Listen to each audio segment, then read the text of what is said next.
sleep apnea is really under-recognized in women because it's not necessarily going to be that loud snorer per se. So for women, oftentimes it can come out in fatigue or even insomnia, difficulty just maintaining your sleep, and you're not necessarily going to be a really loud snorer. And then particularly with that perimenopause, after menopause, women are at increased risk of sleep apnea.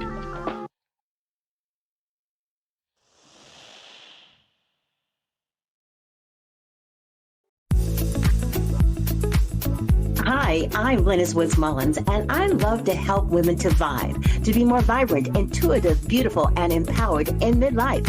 So come on, let's vibe.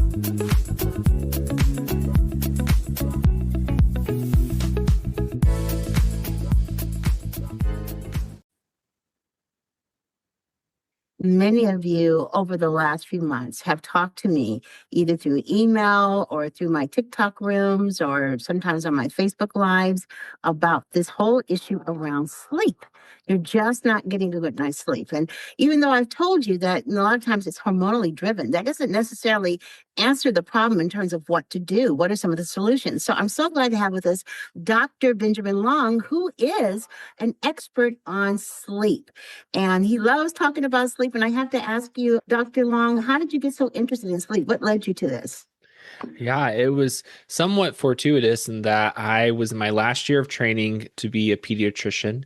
And I looked up after hustling for so long and was like, is this really the specialty that I want to stay in? And I happened to rotate on sleep, and I just really had this click moment and fell in love with helping. My niche is helping families with children who are having difficulty with sleep, but just really loved how multidisciplinary it is. And everyone sleeps or is supposed to sleep from birth and before death. I love just like getting into all of the stages of life, how our sleep is impacted throughout those stages, and really just fell in love with accompanying people with their problems. Okay, and let's focus on something else too that's really important. Let's start from the beginning. You would think people understand why they need to have enough sleep, but let's talk about what happens if you don't get enough sleep. Yeah, if you don't get enough sleep, the crazy thing is that you think about your body from a biological kind of perspective of your heart, your lungs, your liver, your gut, your brain, all of that. Each organ system in some way or another is impacted by lack of sleep. One of the strongest research that we have is the connection between high blood pressure and poor sleep or uncontrolled sleep apnea. And so we know that not getting enough sleep is connected to higher blood pressures, coronary artery disease. We know that not getting enough sleep is not good for your brain. And there's emerging research around that and Alzheimer and dementia development as well. Your immune system is a big one too. You know, sleep is definitely important for your immune system to be able to respond to infections and things of that nature. So pretty much any part of your body you can think of, not getting enough sleep in some way or another is going to impact that. I just did a TikTok live on exhaustion and fatigue after 40 and why that's happening. And you're the expert in sleep, so let me see what you have to say about it. Why does that seem to increase even more so after 40 for women? Yeah, the biggest thing here that we have the most evidence on is definitely in that kind of perimenopausal timeline and that hormonal changes that are happening with that as well. So that's just one thing. We know that going through menopause, years before it and after it, are going to be big disruptors for your sleep. But then also with that hormonal change, usually when people hear things like sleep apnea, we think of an maybe older, obese male who's snoring sawing logs that you can hear a mile away. And that's what we think of. And sleep apnea is really under-recognized in women because it's not necessarily going to be that loud snorer per se. So for women, oftentimes it can come out in fatigue or even insomnia, difficulty just maintaining your sleep, and you're not necessarily going to be a really loud snorer. And then particularly with that perimenopause, after menopause, women are at increased risk of sleep apnea. So we think there's something with estrogen for whatever reason that might be protective, which is why women may not have as high of an incidence as we see suddenly after menopause. So it's multifactorial. We know that there are things that can contribute to that. And just as you were saying, as far as just like lifestyle and other things that are impacting you as well, from a more holistic perspective too, we got to see what's going on, especially if you're in an age where, you're caring for older parents as they are getting older, but then maybe you still have some kids of your own at home and you're stuck in between those two. So it's that social and cultural context that can really be a part of the piece of the puzzle. And so then my job is really to come alongside people and identify all of these pieces and try and figure out which ones can we make some progress or do something about. Now, you mentioned that you specialize in working with families that have Mhm. young children because I remember I had four little ones. They were all born very close together. I remember those days like it was yesterday, and my oldest now is 41. So it was a long time ago, but I remember what it felt like having to go to work and not having any sleep. What are some of the things that you tell parents? And the reason why I think it's relevant, all you V.I.B.E listeners, to what's going on in your life, since most of you are 45 and over, is because some of you are going back to the caregiving role, maybe with grandchildren, or you are caring for your parents or maybe your significant others, someone. At some point in time, most midlifers between the ages of, actually, it's past midlife, 50, 55 and on, you become caregivers. And you find yourself in that same throw of lack of energy because of lack of sleep that you were when you were in your 20s and 30s raising kids. So, what can be done? What kinds of things should they need to be thinking about? Yeah, a big one I would say for new caregivers, especially if you're caring for parents or grandparents or something like that, if you're not aware of it, trying to find a respite care provider can be a huge help. Oftentimes, insurance will cover for respite care. And if you're not aware of what that is, essentially it should be a provider who can come into your home most times. Sometimes there are places where you can take someone to, but oftentimes they come into the home and it's just to give you a brief kind of pause and that respite or a time to step away so that way you're not on the clock 24/7 Right. and having someone. And I would imagine, depending upon what state you're on or state you're in and health insurance and providers and things like that, there are going to be different hours. And so oftentimes we think about having someone during the day, but we don't necessarily think about having someone come in so that way you can have a reprieve during the night. So that would be definitely one just very practical thing to consider is there a respite care provider or network wherever I live, and see if that is something that you would be eligible for to get more support. What are some of the other things that happen that might keep us from getting a good night's sleep? I know that you talk about these hidden habits that sabotage us. What are some of those hidden things that we're doing that could also cause us to have a lack of sleep? It's so hard sometimes to nail kind of things down, but there are patterns that I often will see. A big one that can sabotage us are screens. So if you are, whether that is your cell phone or you're watching the TV or on a computer, any amount of light is the strongest sensor to our brain that it's time to be awake. And so if we're not cognizant of that, that can really impact your ability to fall asleep in a timely manner. And so people can just get into a routine of I'm watching my shows, or my family, we really love to watch Wheel of Fortune kind of around dinner time or after dinner time. And if you're doing that and then trying to fall asleep, you might be working against yourself by still having the screens on, or really even just the lights on in your house. The light can be a very sensitive time marker that's going to send a signal to your brain that it's time to be awake. So I tend to think of my younger audience as the doom scrollers who are on social media, but I know your audience also, they like to be on Facebook and seeing what everyone is up to and things of that nature too. So that might be I really caution people about social media use, because the problem is the algorithm can feed you a cute little cat video and then something really scary, and can really get your sympathetic drive up and then make you even more awake as well. I'm glad you mentioned that too, because at this stage of life, the parasympathetic nervous system is extremely important in terms of protecting it and honoring it. Can you talk about that a little bit and why the parasympathetic nervous system comes into play when we're talking about sleep? Absolutely. So when we're thinking about stages of sleep, most people are going to be entering into sleep in non-REM. You have non-REM 1, 2, and 3, and you can think of that as light transitional sleep. And then non-REM 3 is that deep sleep, or you'll often hear it called slow wave sleep. And then you have REM sleep, which is when we typically think about dreaming.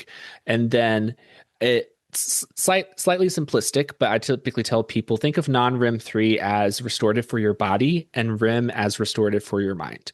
All of Mm. sleep is good for both, but we do know that it really seems like your body is slowing down as you're getting to that slow wave sleep. So when we're talking about parasympathetic nervous system, that is that rest and digest, your non-REM is going to be predominantly a parasympathetic process. It oscillates a little bit between the two sometimes, but overwhelmingly the net is going to be parasympathetic in the non-REM. And then when you're dreaming in that REM period, that tends to be a sympathetic process.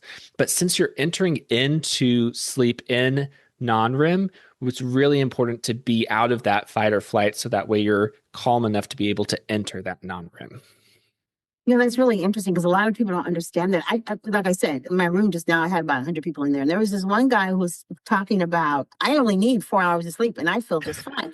And so I think everybody's different, but I can guarantee you that while you're not seeing the symptoms of not having enough sleep right now, the Mhm. possibility of you seeing something turning up in your 60s as a result of not allowing your body to rest and to fully metabolize and for cell renewal and repair and all the other things that happen in midlife, that can be an issue later on. What does happen as a result of someone who just thinks that 4 hours of sleep is enough and it's not a problem? What can happen?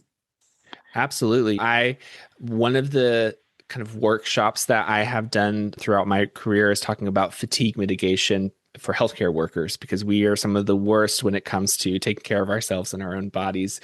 And I remember something very similar in a conversation that you're describing of someone who is a surgeon who was like, "Oh, you just don't get a surgeon lifestyle. And I really only need 4 or 5 hours of sleep. So I'm like, what kind of things can I do so that way I can be on call for this longer period of time?"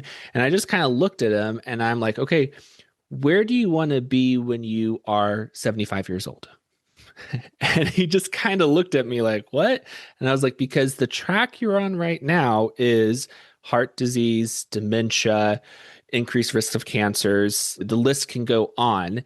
And it's so subtle because exactly, it's not an immediate Right. consequence. But Exactly. since it's really that mind shift set of thinking about where am I going to be when I am in that season of my life. But of course, our culture, we don't think about that. We're all thinking about the now, the current, and of course is dominated by the young and the youthful and all of that nature.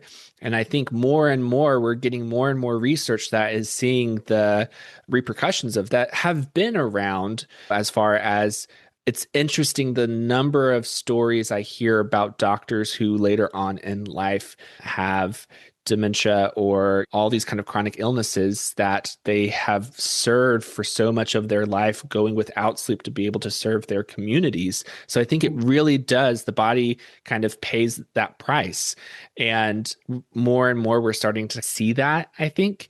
And so really I would just point people back to that exactly is where do you want to be when you're 75 and how much sleep you are prioritizing is going to lead you down two different paths. Yeah, and you're absolutely right that we're culturally driven to the idea that the less sleep that you have, the more productive you are. It's like, hey, that way to go. That's really good. But that Mhm. is a very youthful driven type of thing.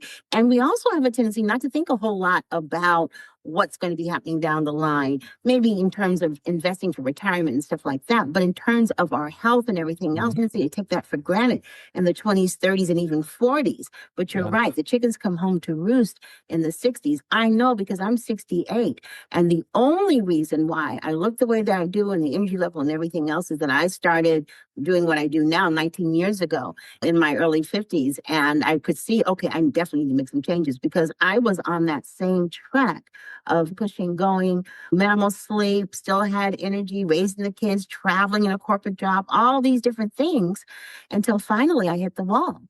and realized Mhm. that I had to make some major changes in my life. Otherwise, when I got much older, I was going to be that much sicker. So Mhm. you're right. Our culture is a little bit different when it comes to how we look at youth and aging and all that. It's almost like we think it's not going to ever happen. But Mhm. it doesn't, to me, aging doesn't have to mean that you're going to be getting old in terms of aging equals old equals sick. You can Right. age and still be healthy for a long time. My goal is just to literally go in my sleep, not because I'm in a Mhm. hospital with a bunch of tubes coming out and everything else, but it's just my time. Aging doesn't have to be traumatic, but I do know that not getting enough sleep certainly does add to the propensity of your ending up with major issues later on as you begin to age. Mhm. Okay, we're going to take a quick break, and when we get back, we will continue our discussion with Dr. Benjamin Long.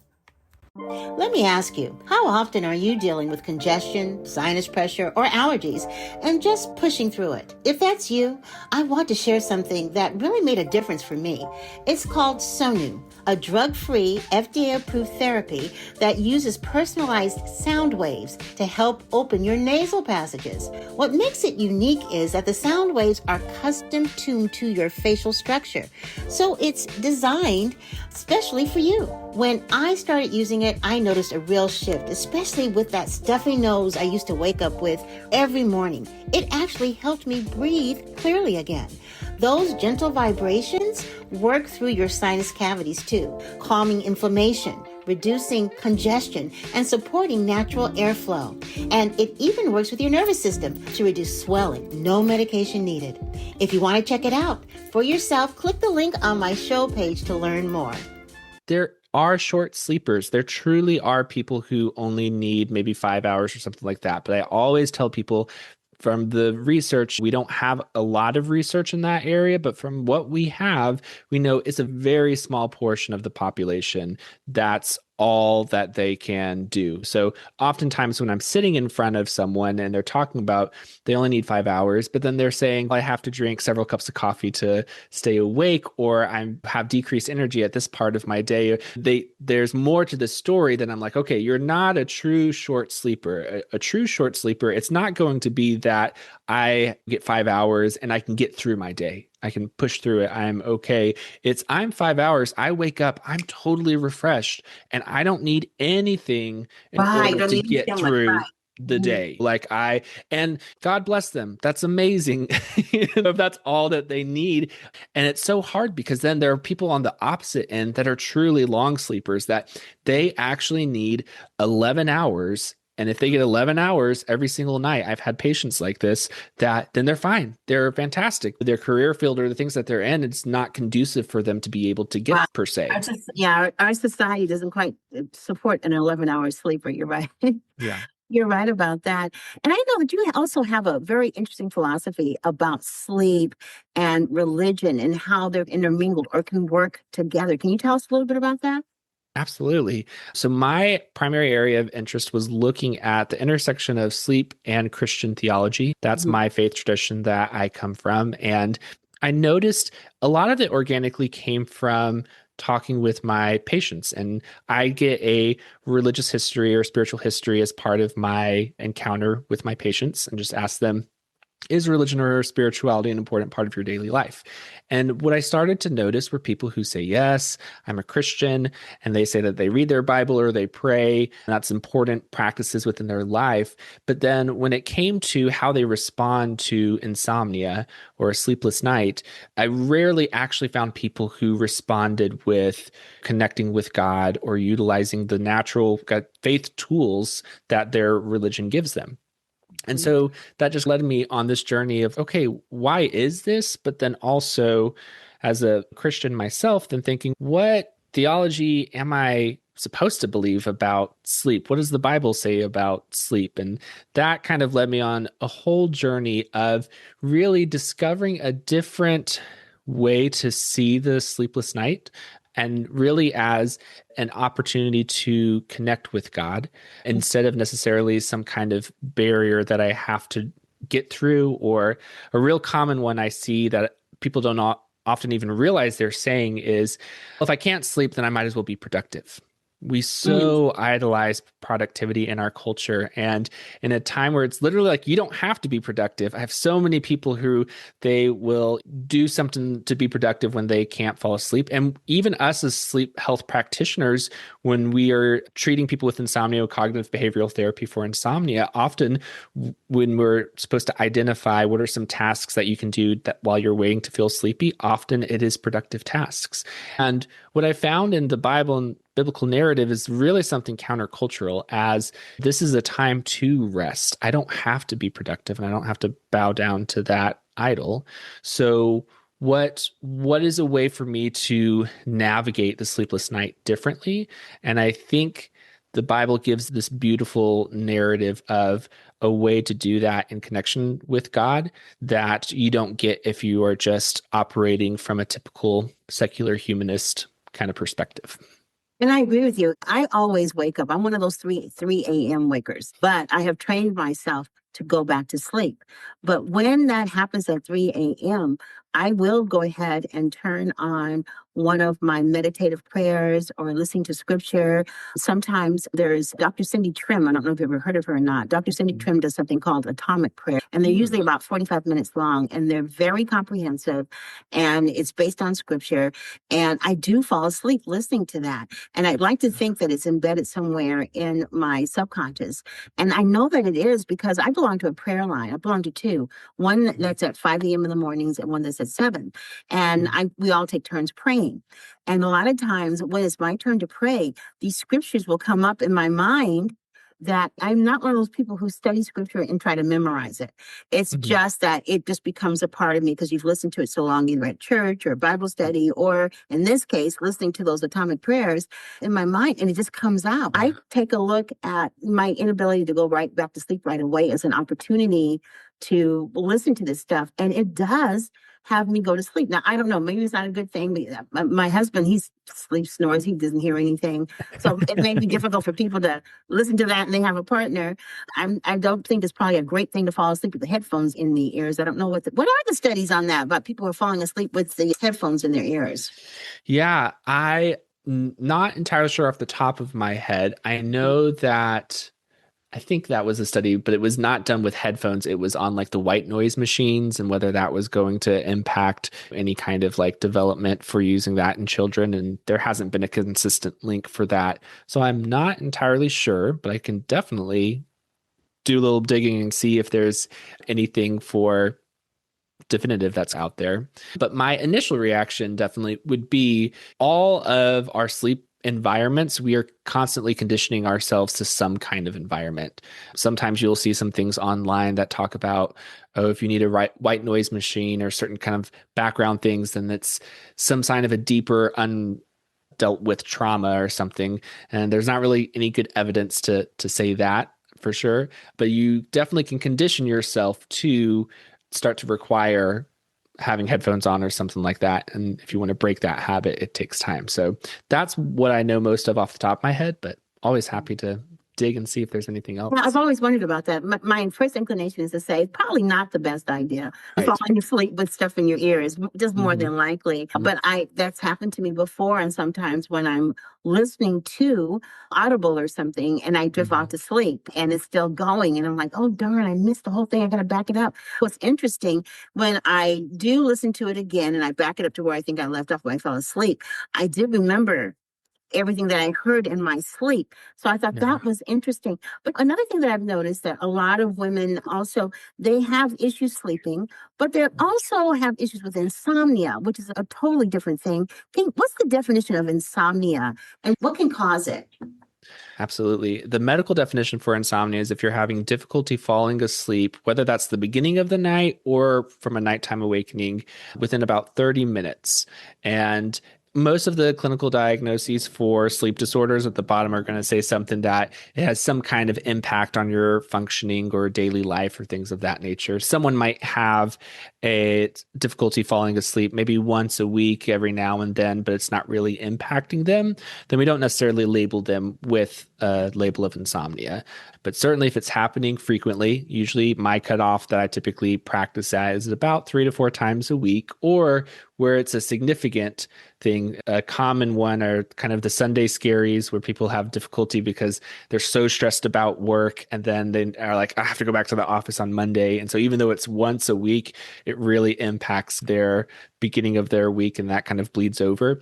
So it's different person to person, but in general, about 30 minutes is what we typically say. And the big thing with insomnia too is that making sure that there's nothing else that could be fragmenting your sleep. We talked a little bit about postmenopausal women that are at increased risk for sleep apnea. So making sure that there's no other signs or symptoms that are pointing towards that. And also looking at your circadian rhythm.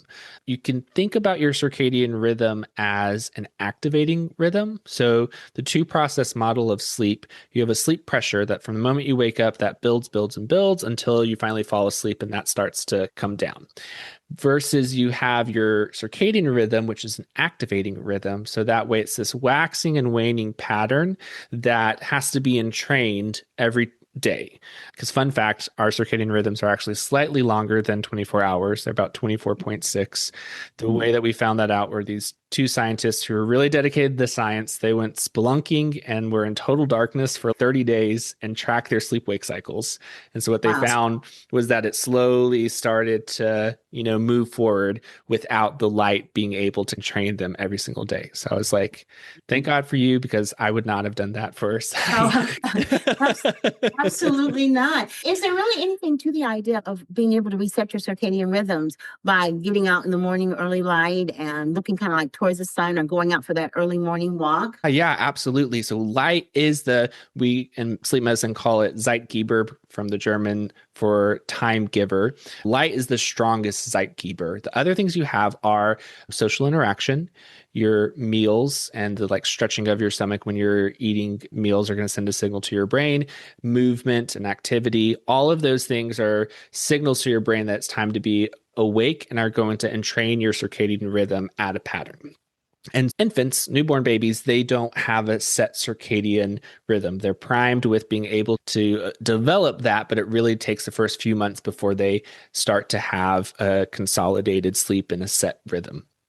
And the circadian rhythm, because it's an activating rhythm, one way I like to describe it is if you think about how if you're sleep deprived and you haven't slept for an entire day, and then you're getting to that mid-morning the next day, you may remember you might have a boost in energy all of a sudden, or maybe you're not necessarily a boost in energy, but you're just not as tired. And that doesn't really make sense because you're like, I've been awake for 26 hours. I should be sleepy right now.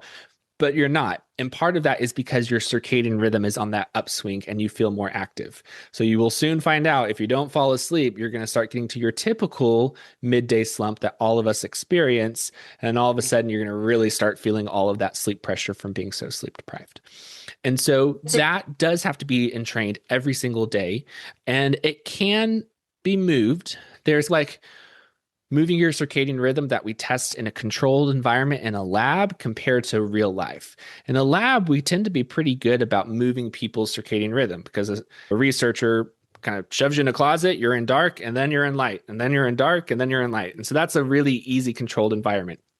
Versus I work a night shift and I have to drive 45 minutes to get home and the sun's rising. And yeah, I'm trying to wear sunglasses, but maybe I'd also stop for breakfast or do these other things that might make it more difficult for me to effectively kind of change that circadian rhythm. But one of the reasons I mentioned that is some people truly are night owls, and they might be at the point where they have what's called a delayed sleep-wake phase, where their body just doesn't want to fall asleep until 1 or 2 a.m. And it's really hard for them to wake up before 11 a.m. or noon. And the problem is these people often get labeled with insomnia, but it's not insomnia in that true sense. It is that their body has a circadian rhythm that they're in a culture that doesn't necessarily always align with you being a night owl. So sometimes these people, they know themselves as night owls. They find themselves in jobs where they're able to fall asleep and wake up at a pattern that works for them. But oftentimes these people get mislabeled and pushed around to other kind of diagnoses and things like that. that if you treat this person like they have insomnia, it's really not going to help them, because no matter what you do, they're just not going to be able to fall asleep earlier than maybe a few hours before their Wow, body because wants that's to. really just how they're rigged. So they have to find a lifestyle that supports how their sleep is. And sometimes us as sleep physicians, we can use bright light therapy or melatonin, or melatonin agonist or something that works like melatonin in the brain to try and slide that. And everyone's dependent. Sometimes I don't get a lot of luck with people, and other times some people are maybe able to shift a couple hours and they continue that, and that's fine. So that is a different approach that you have to do to solve that compared to if I'm treating insomnia. So that would be one big thing for your audience too, is if they're experiencing insomnia, just making sure they're going to someone, if they have access to a sleep physician, getting a referral to a sleep physician, or someone who just has experience with that, not to just say, oh, here's a list of sleep hygiene things, go try that. Well, that's absolutely true, because one of the things that's interesting about going to doctors is it's a good idea to know what their background and training is, because every doctor is a little bit different. They're not all the same. And if you can find someone with a specialization in sleep disorders and you've been struggling for this for a while and nothing else seems to be working, that makes sense in terms of going to someone who's a specialist who can help you identify what's going on. But for those of us who just from time to time don't get a good night's rest and we're looking for some things that maybe we could do to facilitate that, what are some simple practical practices that our listeners can begin to do, like maybe tonight, to get a better rest? Absolutely. So one super easy thing that you can do for insomnia is what I call the sleepless night rules. I've taken that from cognitive behavioral therapy for insomnia with the stimulus control instructions. And it's 5 steps. That it is: you cease before bedtime, and then you wait until you're feeling sleepy to actually lie down in bed. You actually get out of bed if you're not able to fall asleep within a reasonable amount of time. And then you stay out of bed. For my Christian patients that I'm accompanying them, I'll tell them, use this time to connect with God. You don't have to be productive. You don't have to feel this pressure for all this thing. Try some time to connect with God in your day, in your night, and then just wait to feel sleepy. And then step 4 is really just repeating steps 2 and 3 again. I lie down when I feel sleepy, and if I am still awake, then I get out of bed.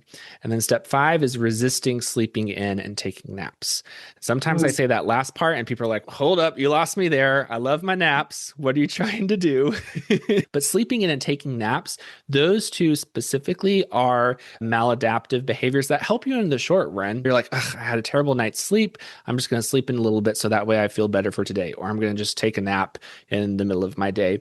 And that does help you with an energy boost. But then what that does is it actually steals your sleep pressure from you to be able to fall asleep tonight, or even sometimes the next night. Exactly. That's why it's so important to establish those sleep rituals. I always talk about with my clients, establishing a sleep ritual, something that you can do every single night that kind of lets the brain know, okay, it's time to begin to start downshifting. Like for me, my sleep ritual is that I do turn off the TVs and screens and things like that right around 8 o'clock, even though my husband might be watching. He's watching in another room with the door closed because he's a night owl, right?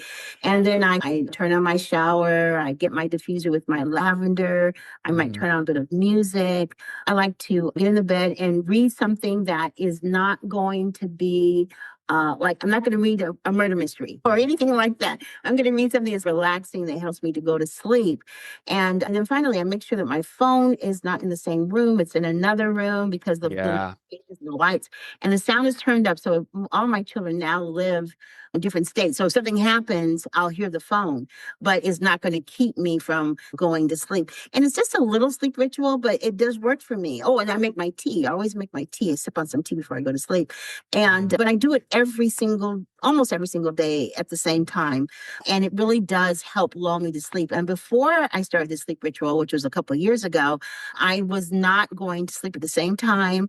I was waking up at the same time, but I was going to bed later because I was trying to stay up with my husband and all that. But when I got older, I said, you know what? I'm going to start honoring my sleep more. And he's just going to have to figure it out because he's on a different clock than I'm on, because he'll go to bed at 12 and then wake up at 9 or 10. And by the time he gets up, because, he's retired, by the time he gets up, I've been up for 5 hours. I feel Absolutely. like it's always that way. The night owl marries the morning lark, or Yeah. the person who it takes them 1 second to fall asleep marries the person who's up for 5 hours. Yeah. Yeah, and so we've learned how to coexist and all of that. We've been married for almost 25 years, so we figured it out.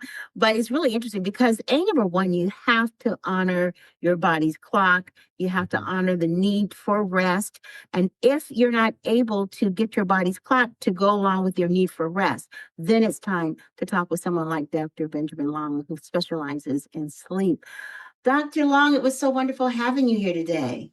Thank you so much for having me. This is a great conversation. Yeah, and I'm glad we finally caught up with each other too. We had a couple of false starts, but the main thing is, I always say that when that happens, that means that when I finally do get the person on the podcast, it's going to be a great podcast. So thanks again for speaking into the lives of all of our listeners. Absolutely. Thank you so much. And yeah, if anyone wants to know more about those 5 sleepless night rules, the best way to do that, if you're interested from a Christian perspective, my book, Sleep Habits Journal, Practices, Prayers, and Devotions to Ease Your Sleepless Nights, that is a resource that part of the reason I wrote it is what we've been talking about. There's just not enough people who are trained in sleep medicine across the United States to be able to fill the demand. There are sleep problems.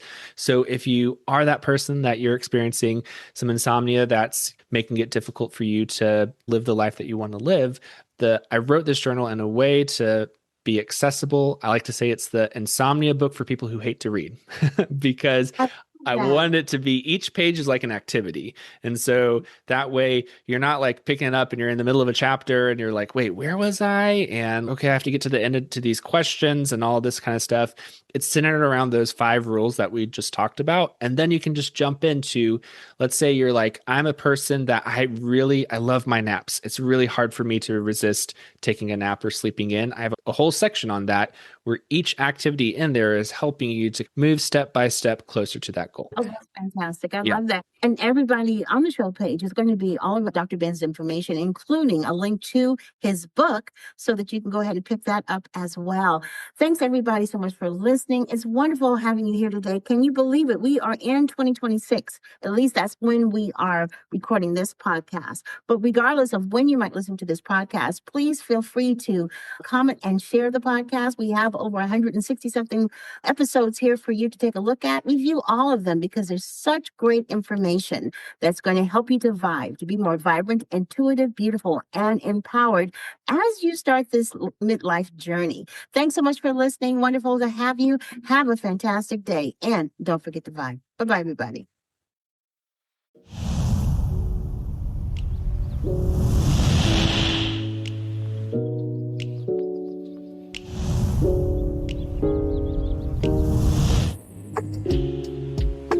Thanks for listening to the V.I.B.E Living Podcast. And don't forget to subscribe, like, and comment, and share this podcast. Have a fantastic day, and don't forget to vibe. Bye-bye, everybody.